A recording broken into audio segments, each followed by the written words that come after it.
त्यही भन्छ यो हाम्रो शरीर कस्तो हो ऋषिमुनिहरूको दृष्टिकोण अनुसार कुरा गर्नुपर्दा हाम्रो शरीर कस्तो हो भने हाम्रो शरीर पञ्चतत्त्वको नासोबाट आएको हो नि नासो लिएको हो नि त कसैको नासो स्वीकार गरेर हामी शरीर धारण गरेर आएका छौँ कसको नासो हो भन्दा प्रकृतिको नासो हो परमात्माले प्रदान गर्नुभएको हो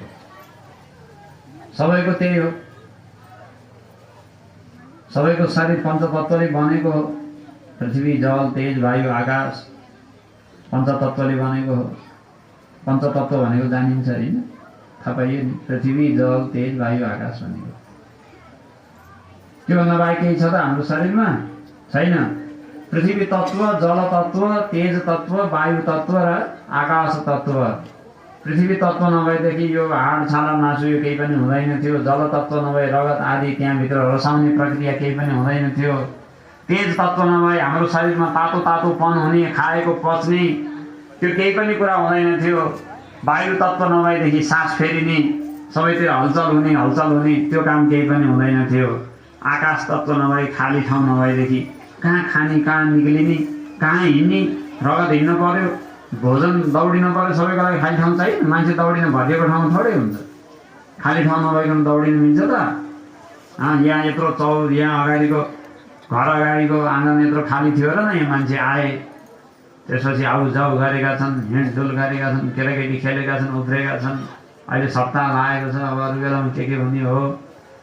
न आलु फल्ने अगाडिको आँगन थियो कि के थियो आलु घाटो लाग्यो कि के हो थाहा भएन भन्नुपर्दा खाली ठाउँ थियो र न तर यो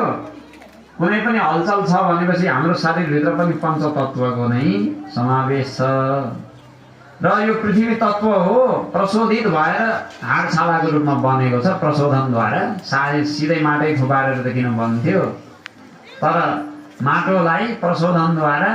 अन्न फलफुल इत्यादिको रूपमा बनाएको छ प्रकृतिले त्यसलाई पनि फेरि हाम्रो शरीरले अर्को प्रशोधन गर्छ र अनि हाडछाला मासुको रूपमा बनाउँछ तर तत्त्व त के हो भन्दा उही माटो मृत्तिका त्यही पञ्चतत्त्वको शरीर हो अब यो पञ्चतत्त्वको जो शरीर हो